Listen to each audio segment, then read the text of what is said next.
నమస్తే RTV news కి స్వాగతం. మీ సమస్య పరిష్కారమే మా లక్ష్యం. మీ సమస్యలను వాట్సాప్ చేయండి చాలు. 9492726238. మా వార్తలు మీకు నచ్చినట్లయితే లైక్ చేయండి, షేర్ చేయండి, సబ్స్క్రైబ్ చేయడం మాత్రం మర్చిపోకండి. 3 శాఖల సమస్యలపై మండల సాధారణ సర్వసభ్య సమావేశంలో చర్చ. పీజీటీజీల అభివృద్ధికి అధిక ప్రాధాన్యతనిచ్చిన వైసీపీ ప్రభుత్వం. ఎంపీపీ బడుగు రమేష్, జెడ్పీటీసీ వార నూకరాజు. పీవీటీజీల అభివృద్ధికి అధిక ప్రాధాన్యతనిచ్చిన ప్రభుత్వం వైఎస్ఆర్ ప్రభుత్వం అని ఎంపీపీ బడుగు రమేష్, జెడ్పీటీసీ వార నూకరాజు పేర్కొన్నారు. శనివారం కొయ్యూరు మండలం అభివృద్ధి కార్యాలయ సమావేశ మందిరంలో ఎంపీపీ బడుగు రమేష్ అధ్యక్షతన సాధారణ మండల సర్వసభ్య సమావేశం నిర్వహించారు. ఈ సందర్భంగా ఎంపీపీ మాట్లాడుతూ 90 రోజులు ఒకసారి జరిగే సమావేశంలో భాగంగా నేడు సమావేశం నిర్వహించడం జరిగిందన్నారు. ఈ సమావేశంలో విద్యుత్తు, వైద్యం, త్రాగునీరు రంగాలపై సమస్యలపై అధికారులతో చర్చించారు. బోయవుట గ్రామానికి ఎన్ఆర్ఈజీఎస్ రోడ్డు నిర్మాణం చేపడుతుంటే ప్రతిపక్షాలు కావాలని పీవీటీజీల అభివృద్ధిని ఎదుగుదలని అడ్డుకునేందుకు రోడ్డును ప్రతిపక్షాలు కొందరు అధికారులచే నిలుపుదల చేయించారని ఈ సందర్భంగా ఎంపీపీ అన్నారు. విద్యుత్ స్తంభాలు వేసేందుకు అటవీ శాఖ సహకరించాలని సభ్యులు కోరారు. అదేవిధంగా పలువురు ఎంపీటీసీలు, సర్పంచులు త్రాగునీటి సమస్యపై ప్రశ్నల వర్షం కురిపించడంతో కొన్ని చోట్ల నిధులు మంజూరయ్యాయని, ఎన్నికల కోడ్ వల్ల పనులు జరగలేదని, ఎన్నికల కోడ్ అనంతరం పనులు జరుగుతాయని ఈ సందర్భంగా సభ దృష్టికి తీసుకొచ్చారు. వైఎస్ ఎంపీపీ అంబటి నూకాలమ్మ ఈ కార్యక్రమంలో కొన్ని శాఖలు అధికారులతో పాటు ప్రజాప్రతినిధులు పాల్గొన్నారు.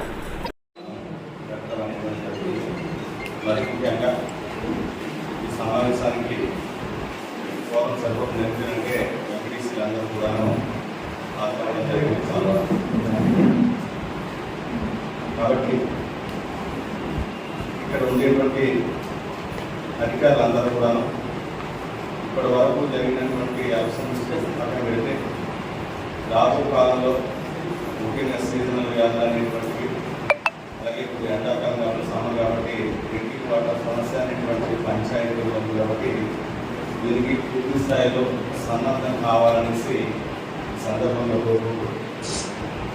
డిపార్ట్మెంట్ ఎలక్ట్రికల్ డిపార్ట్మెంట్ మీ ఊరికైతే 2 బోర్లు అయినటువంటిది మనం మీరు చెప్పిన తర్వాత జరిగినటువంటి యాక్షన్ ప్లాన్లో బోర్లు కొట్టించిన కాకపాటు ప్రతిపాదన పెట్టాం. అలాగే గమనించాలి మరొకసారి, ఈ సమస్య మీరు అనేక సందర్భాల్లో చెప్పినప్పటికీ కూడా చేయలేకపోవడానికి గల కారణం దేశీయంలో ఉంది. దేశీయంలో ఉండేటువంటి దానికి మనం డైరెక్ట్ చేయడానికి అవకాశం లేదు అనేటువంటి విషయం. కాకపోతే ఒక ప్రజాప్రతినిధిగా మిమ్మల్ని ఎన్నుకున్నటువంటి ప్రజలు మనం ఖచ్చితంగా మిమ్మల్ని క్వశ్చన్ చేస్తారు. నాకు కూడా చాలాసార్లు ఫోన్ చేశారు. ఇక్కడ ఉండేటువంటి సమస్య అనేటువంటిది వాళ్ళకి పూర్తి స్థాయిలో తెలియదు, అసలు ఇవ్వట్లేదని అనుకుంటారు తప్ప అది ఎందుకు రాలేదు అనేటువంటి మాట ప్రజలకు తెలియదు. వీళ్ళకి ఇబ్బంది పడుతున్నారు. కాబట్టి మరొకసారి ఈ 2-3 రోజులు మనం ఒకసారి దానికి సంబంధించి ఆర్గనైజ్ ఏం చేయగలుగుతాం చూద్దాం.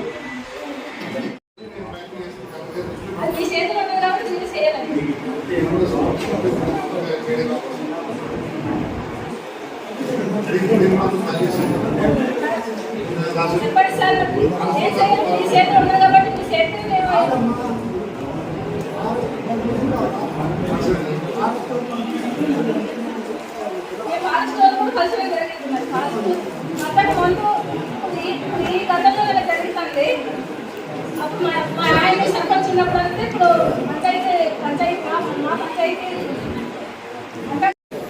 ఐటీడీఏ కాలనీ ఇలాగా 6-7 గ్రామాలకు సంబంధించి దేజేఎంలో 7,50,000 రూపాయలు శాంక్షన్ అయిపోయినాయి. విలేకరులు కూడా ఈ సందర్భంగా తెలియజేస్తున్నాను. పదే ఆ సమస్య ఎందుకు ఉత్పన్నం అవుతుంది అని అంటే, దేజేఎంలో ఈ మండలానికి సంబంధించి నాకు కరెక్ట్ ఐడియా లేదు కానీ మొత్తం మీద ఆకుపాటు అనేటువంటి గ్రామానికి 7,50,000, అలాగే వెలగల్పాలకు సంబంధించినటువంటి దానికి 7,50,000, అలాగే ఐటీడీఏ కాలనీకి సంబంధించి 7,50,000. ఇవన్నీ కూడాను ఒక కాంట్రాక్టర్ ఈ మండలంలో ఉండేటువంటి వాటిలో కాంట్రాక్టర్ తీసుకొని వారికి వర్క్ చేయాల్సినటువంటి పరిస్థితి. మొన్న జరిగినటువంటి మీకు ఐడియా ఉంటుంది, ఈ మధ్యకాలంలో మనం కొన్నింటికి భూమి పూజ కూడా చేయడం జరిగింది. వాటర్ ట్యాంకులకు సంబంధించి వాటర్ ట్యాంకులకు సంబంధించినటువంటి ఏవైతే భూమి పూజ చేసినటువంటి వర్కులకి అది కంటిన్యూ అయిపోతుంది. దాని తర్వాత జరిగేటువంటి ఒకేసారి 2 వర్కులు ఇవ్వడానికి లేదు. అది జరిగిన తర్వాత రెండవ దీంట్లో భాగంగా మనకు ఏదైతే జేజేఎంలో వచ్చినటువంటి వర్కులకు టెండర్ ఆల్రెడీ అయిపోయింది, అవి చేస్తారు అనేటువంటి మాట. కాబట్టి ఒక ఎంపీపీ నిధుల నుంచి కానీ జెడ్పీటీసీ నిధుల నుంచి కానీ ఒక జేజేఎం ఒక వర్క్ కోసం మనం ప్రపోజల్ పెట్టి శాంక్షన్ అయిన దాని మీద మనకు మరొక వర్క్ చేసేటువంటి రైట్ లేదు. అందుకోసమని మీ ఐటీడీఏ కాలనీకి అక్కడ మీరు చాలా సందర్భాలు చెప్పారు. ఇప్పటికీ కూడా మీ దానికి ఎంపీటీసీగా మీకు అమౌంట్ చేయడానికి మాకు ఏ రకమైన అభ్యంతరం లేదు. కానీ ఒకే వర్క్ కోసం గవర్నమెంట్ నుంచి వచ్చినటువంటి జేజేఎం నిధులు 7,50,000 ఉంటుండగా దాంట్లో మనం పెట్టడం అనేటువంటిది మనం మళ్ళీ సమాధానం చెప్పాల్సి ఉంటుంది. ఆ ఒక్క కారణం చేతనే మీ గతంలో కూడా దాంట్లో 3 లక్షలకు సంబంధించి 3 లక్షల రూపాయలు ఇస్తారని నేను చెప్పినప్పటికీ కూడా మనకు డిపార్ట్మెంట్ వాళ్ళు ఒప్పుకోలేదు. ఒక వర్క్ కోసం 2 ఏం జరిగింది అది జరగాల. అది చెయ్యాలని అనుకుంటే మనం ఒకవేళ 8 లక్షలు పెట్టుబడి పెట్టే అవకాశం ఉంటే అది క్యాన్సిల్ అవుతుంది. కాబట్టి అలా రాస్తున్నారు. మరి హాస్టల్ మీరు ఒకటెవరండి నేను చేయాలని మీరు అందరూ ఉండవలసిందే పనులు అవుతుంది. నేను సపోర్ట్ ఉంటే ఇంతవరకు ముందుకెళ్ళాను నాకు కూడా తెలిసిందండి. నెలవంట పని చేయండి.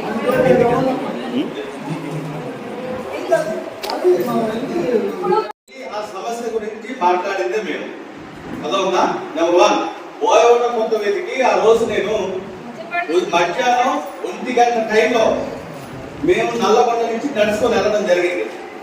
మీకు ఏమైనా రికార్డు పరంగా కావాలంటే సంబంధిత ఏఏలు ఎవరైతే ఉన్నారో ఆ రోజు బోయవట కొంత వీధిలో అన్ని సిగ్నల్స్ పడతాయి, కానీ కరెంట్ లేదు ఆ ఊరికి. అక్కడ ఉండేటువంటి పరిస్థితి ఇవన్నీ కూడా అక్కడి నుంచి ఆ రోజు ఆ ఊర్లో కూడా మీరు అడగవచ్చు.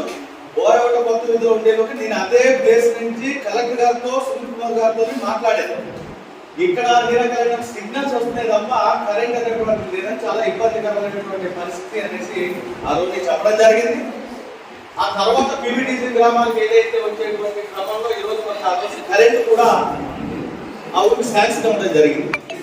అయితే అయ్యేటువంటి క్రమంలో సంబంధిత కాంట్రాక్టర్ ఎవరైతే ఎలక్ట్రికల్ డిపార్ట్మెంట్ కాంట్రాక్టర్ వచ్చి ఉయ్యి తవ్వుతూ అక్కడ వేస్తున్నారు.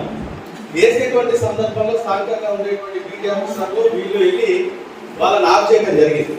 ఇక్కడ బోయవట కొత్త వీధికి సంబంధించినటువంటి రెవెన్యూ గ్రామం మిగతాదంతా ఫారెస్ట్ లో ఉంది. ఫారెస్ట్ రోడ్డుకు అసలు ఆ రోడ్డు కూడా వేయకపోవడానికి ఇక్కడ ఇంకో విషయం ఏంటంటే ఆధునిక వాటర్ నిలవ ఉండటానికి చాలా సరిపోలేదు. కరెంట్ ఉన్నంత సేపు వాటర్ ఇబ్బంది లేదు. కరెంటు 2-3 రోజులు ఇబ్బంది అయిందంటే ఇంకా నీరు కూడా దొరకట్లేదు. అవి బోర్లు కూడా మాకు బోర్ ఉంది, మన బాలయ్య వచ్చి చూశాడు. ఆ బోరు బాగా పూరుకుపోయిందమ్మా, దాన్ని బండి అయితేనే బాగవుతుంది, గొట్టాలు తీసినాక పని చేయదు అనేసి చెప్పాడు. మరి 2-3 బోర్లు కూడా పెండింగ్లో ఉన్నాయి, బండితో అయితేనే అవుతాయి లేకపోతే అవదంటున్నారు. మరి మాకు సార్ గారు ఎప్పుడో ట్యాంక్ శాంక్షన్ అయిందన్నారు చిట్టుపడికి. ఆ ట్యాంక్ ఇప్పటికీ కూడా ఇంకా అవ్వలేదు, 5 సంవత్సరాలు పూర్తి అయిపోయింది కానీ ఆ ట్యాంక్ ఇంకా రాలేదు. చిట్టుపాడు ట్యాంక్ వచ్చేసింది, శాంక్షన్ అయిపోయింది అన్నారు. మరి దానికి ఇంకా సమాధానమే లేదు. జగన్ గారు మళ్ళీ కొత్తగా ఎలక్షనే వచ్చేసింది. మరి ఇది పంచాయతీలకు సంబంధించినటువంటి మనకి ఏవైతే డౌన్లు అంటారో అలాగే యూచీపాలు రాజపాలు ఉన్నాయో సిబ్బందిలో ఉండేటువంటి మన స్టాఫ్ అందరూ కూడా గ్రామాల్లో తీసే విధంగా వెంకటేశ్వరాలు నాకు యూచీపాలలో మనం రోజు పెట్టేవాళ్ళు. అలాగే ఎక్కడైతే మలేరియా ద్వారా కానీ ఎక్కువగా ఉన్నాయి టెస్ట్లు అనేటువంటివి ఇప్పుడు మనకు లాగా బయలుదేరే సమయం దాన్ని ఇంకేమున్నాయో ఆరోగ్య సంబంధమైనటువంటి అంశాలను మాట్లాడేది చాలా త్వరగా ముగిస్తుంది.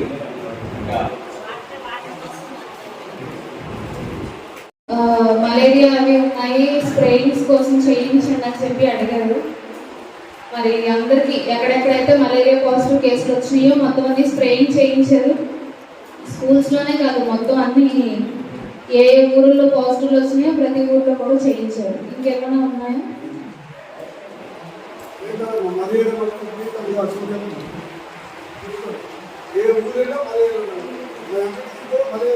ఈ ఏదైతే బోయగుంట కొత్త వీధి ప్రాంతానికి సంబంధించినటువంటి అమ్మా సెక్రటరీ గారు బోయగుట్ట ప్రాంతానికి సంబంధించినటువంటి ఆ స్తంభాలు ఏటేటువంటి దారి కావచ్చు, ఆ రహదారికి సంబంధించినటువంటి ప్రాంతం కావచ్చు, మేము 4 రోజుల తర్వాత నేను జడ్పీటీసీ గారికి మాట్లాడడం కోసమే ప్రతి కార్యక్రమం జరుగుతుంది. అది దృష్టిలో పెట్టుకోవాలి.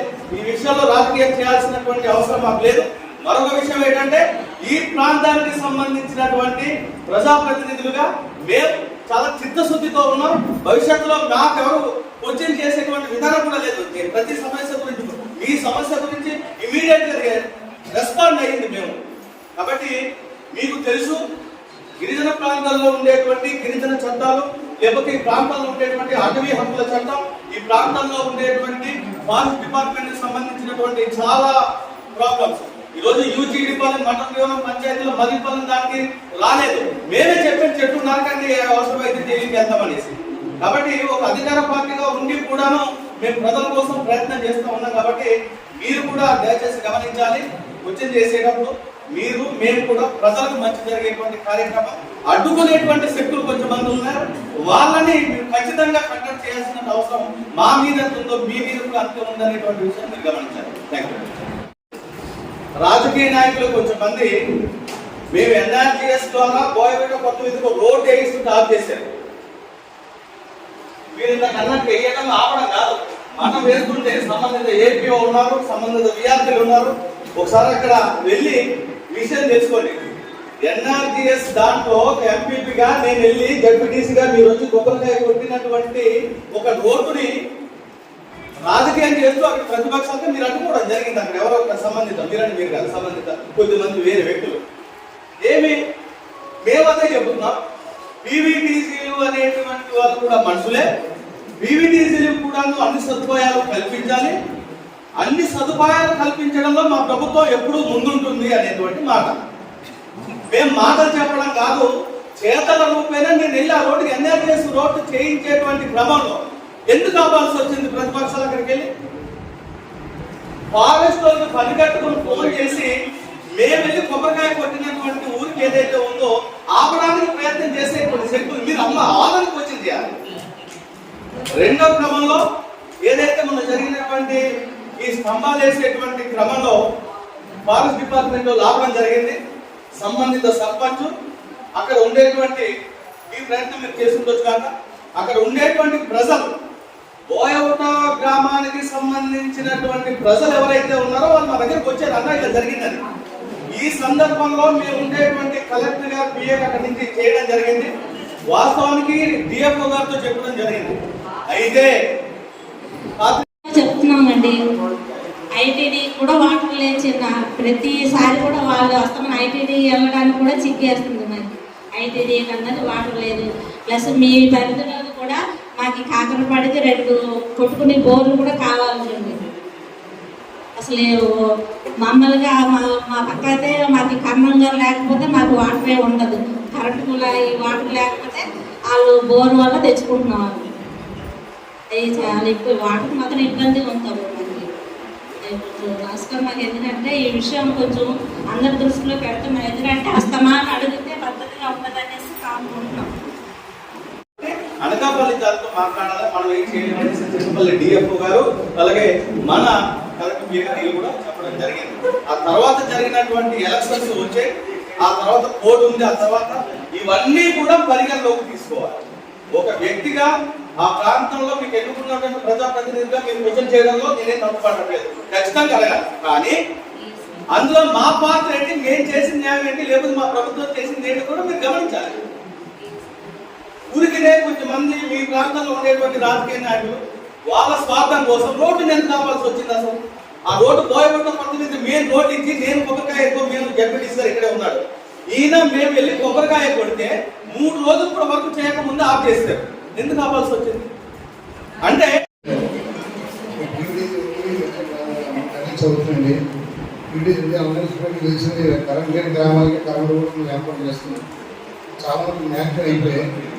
ఆ కాకుండా మేటల్ రోడ్ ఏమంటే పెండింగ్ ఏమైనా కనుకోవచ్చు ఉంటే వాడు కూడా అప్లికేషన్ వేసుకున్నాం. మన దీంట్లో గవర్నమెంట్ ఫ్రీ చేస్తుంది. ఎందుకంటే నేను రోడ్లు కూడా కట్టలేదు. మళ్ళీ యూటీసీ గ్రామం కరెంట్ లేని సెలెక్ట్ చేసి ఉంచారు. ఏంటంటే దాంట్లో వచ్చింది వాటిలో కరెంట్ లేని చాలా బోయగుట్ట తోటి తర్వాత గోదావరి పంచాయతీలో కూడా చాలా విలేజ్ ఉన్నాయి. యూనివర్సిటీ కూడా మనకు ఉంటాయి. అవన్నీ కూడా పూర్తిగా మేము కంప్లీట్ చేసాము. ఇంకేం మీ దృష్టి ఉంటే చెప్తే అది కూడా మేము లిస్ట్ ఏంటంటే దానికి సంబంధించిన documents Aadhaar card gas certificate ఏమైనా ఉంటే ఆ ఆఫీస్ అందజేస్తే మేము దాన్ని రిజిస్టర్ చేసి మీకు మేడం గారు డైరెక్ట్గా మీకు ఇచ్చి అప్లోడ్ చేస్తాం. అలాగే యూనివర్సిటీ కూడా మద్దతు కూడా చాలా ఉంది. ఆ గ్రామాలను సంపాదించిన రైతులకి ట్రాన్స్ఫర్ పెట్టడం జరిగింది. స్కీమ్ అది